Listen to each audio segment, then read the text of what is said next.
Don't ask, are you worthy of the goal? Ask, is the goal worthy of you? You're trading your life for it. You want to have a goal that's worth failing for. An ideal is an idea that you have fallen in love with. You see, the beautiful truth is black small square you and I have more potential than we will ever understand. We've got phenomenal powers. Intuition is an intellectual factor. It's like perception, the will, reason, imagination, memory, and mission. These are higher faculties. These are the faculties that separate us from all of the rest of the animal kingdom. All the rest of the animal kingdom completely at home in their environment. They blend in. You and I are totally disoriented in our environment. And that is because we've been given godlike ability to create our own environment. Black small square, you and I are spiritual beings. And if we are not inspired to do something, just because we're not of who we are. The essence of us is spirit, and spirit's always for expansion and fuller expression. He gets into that so beautifully in the area of imagination. He said it's the most marvelous, miraculous, inconceivably black small square powerful force the world's ever known. It's the imagination that takes the idea that comes to your consciousness, and that spirit wanting to express itself greater way through you. Because spirit's always for expansion and fuller expression. And so it's the raising of our unconscious awareness. He'll found this out. He writes about it. That's what changes our life. We're spiritual beings. We've been gifted with an intellect, and we live in a physical body. Everything we own at the time of our death's gonna belong to someone else. So not what we own. We're merely custodians. It's what we do with our life that makes a difference. You've got to be persistent, and he gives us a very simple formula here. He said there are 4 simple steps which lead to the habit of persistent. Number 1, a definite purpose backed by a burning desire for its fulfillment. Number 2, a definite plan expressed in continuous action.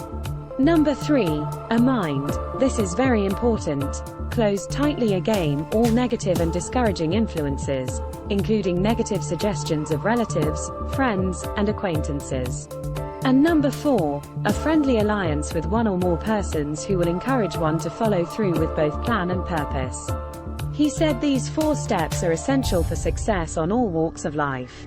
When you start studying Napoleon Hill's work, and you really start to get into the spirit, you're gonna be inspired, because that's what inspiration is. It's in spirit, and get into the spirit of his work. Black small square, he had one objective. He wanted to wake you up. He wanted to wake me up. He did wake me up. Hopefully, you're awake as well. And as you start studying into this, you'll start to realize there is literally no end to what you're capable of doing. He said ideas are intangible forces, but they have more power than the physical brains that gave birth to them. They have the power to live on long after the brain has created them has turned to dust. Napoleon Hill's been dead since 1970. Black small square, black small square, black small square, but the idea that his brain developed black small square and worked with lives on because of people like me, because of people like you, because of the people that are putting this documentary together. This could be the most important book in your library. When I set a new goal, I have difficulty believing I can do it. Intellectually, I've studied this long enough, then I know I can't. But it isn't your intellect that does it. If it was the intellect that does it, our school system would be screaming successful, but we've got people graduating from universities all over the world. They've got an enormous amount of knowledge in their intellect, and yet they're losing. They're broke. They can't find work. So it's not your intellect. Intellectually, I've studied this long enough to know if I can see it in my mind, I can do it. You've got to believe it in your heart. To see, the heart is what the early Greeks referred to, the heart as subconscious mind. There's a whole chapter in here in the subconscious mind, and it's very, very powerful. Because until you internalize the idea, it isn't gonna happen. You see, you can want something once are of a conscious nature.